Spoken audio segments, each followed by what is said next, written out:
அன்புள்ளம் கொண்ட நேயர்களே, நீடூழி வாழ்க, நலமுடன் நிம்மதியுடன்.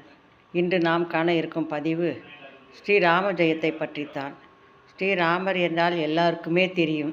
வீட்டிற்கு லக்ஷ்மி வர வேண்டும் என்றால் ஸ்ரீராம ஜெயம் உட்கார்ந்து எழுத வேண்டும்.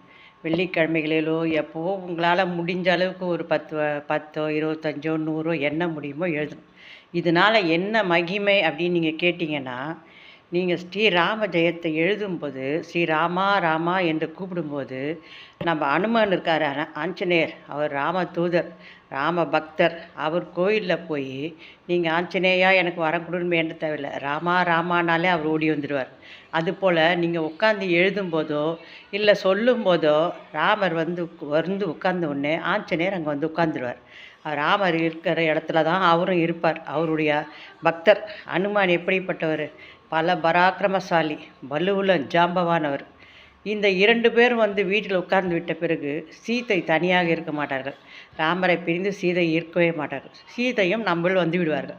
அவரும் ராமனை தேடி வீட்டுக்கு வந்து விடுவார்கள். இதில் என்னன்னா, பெருமாளுடைய அவதாரத்தில் ராம அவதாரமும் ஒன்று. பெருமாளுக்கு துணைவி எப்படி லட்சுமியும் ராமரும் அதே தான். ஆக மொத்தத்தில் நம்ம வீட்டில் இந்த ஸ்ரீராம ஜெயம் எழுதும்போது ராமரும் வந்துடுவாங்க, லக்ஷ்மியும் வந்துடுவாங்க, அனுமனும் வந்துடுவாங்க. லக்ஷ்மி வந்துட்டால் நமக்கு வீட்டுக்கு பணம் சேரும். அனுமன் வந்துட்டார்னா நமக்கு எல்லாமே நம்ம என்ன காரியத்தை எடுக்குமோ அதுதான். நீங்கள் எங்கேயாச்சும் ஒரு இடம் போயிட்டு வந்தீங்கன்னா போன காரியம் என்ன ஆச்சுன்னு கேட்பாங்க. ஜெயமா அப்படின்னு கேட்பாங்க. நம்ம ஜெயம்னு சொல்லுவோம். அந்த ஜெயத்துக்கு என்னன்னா வெற்றின்னு பொருள். இந்த ஜெயத்தை என்ன அப்படின்னு நீங்கள் கேட்டிங்கன்னா வெற்றி. ஆக மொத்தத்தில் இந்த 3 பேர் உங்கள்கிட்ட இருக்கும்போது உங்களுக்கு தானாகவே வெற்றி வந்து சேரும். அதனால தான் ராமஜெயம் எழுதுனாங்க. நீங்கள் எழுதும்போது என்வி சாப்பிட்டு எழுதாதீங்க. பூஜை அறையில் உட்காந்து எழுதுங்க. இல்லை சுத்தமான இடத்துல உட்காந்து எழுதுங்க. பெட்ரூம்லேயோ கட்டிலுமில்லையோ அப்படிலாம் வேணாம். ஹாலில் சோஃபாவில் உட்காந்து எழுதலாம். உங்களால் முடிஞ்ச அளவு எழுதுங்க, ஒரு நோட் எடுத்து. இதுக்கு என்னன்னா, இந்த ராமன் நாமத்தை பற்றி ஒரு சொல்ல. திருவல்லிக்கேணி பாசாதி கோயிலில் 67 68 இருக்கும்னு நினைக்கிறேன். அந்த வருஷத்தில் 1967 ஒரு கும்பாபிஷேகம் நடந்தது. அந்த திருப்பணிக்கு ஒரு தூண் ஒன்று கட்டினாங்க. தூணுன்னா அதாவது குழியாக ஒரு நல்ல இவ்வளோ பெரிய இது கட்டி எல்லாருக்கும் ஒரு அறிவிப்பு கொடுத்தாங்க. யார் யார் ஸ்ரீராமஜெயம் எழுதுறீங்களோ எழுதி கொண்டாங்க, எல்லாத்தையும் அதில் போடலான்னா. நிறைய பேர் அதில் எழுதி கொடுத்தாங்க. மொத்தமே இந்த ராமஜெயம் போட்டு அமைக்க அது மேலே கூரையை போட்டாங்க. இன்றைக்கும் அது அந்த பாசாதி கோயிலில் இருக்குது.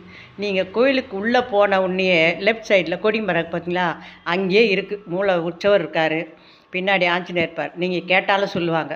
அந்த அளவுக்கு ராமநாமத்துக்கு ரொம்ப மகிமை.